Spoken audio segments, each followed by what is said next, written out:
మనం హనుమంతుణ్ణి ఎందుకంతలా పూజిస్తామో తెలుసా?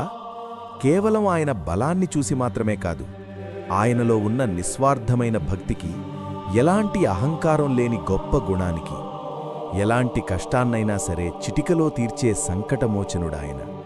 అయితే చాలామందికి తెలియని ఒక రహస్యమేంటంటే, వాల్మీకి మహర్షి కంటే ముందే హనుమంతుడు హిమాలయాల శిలల మీద తన గోళ్లతో హనుమద్రామాయణం రాశాడు. అది వాల్మీకి రామాయణం కంటే ఎంతో అద్భుతంగా ఉంటుంది.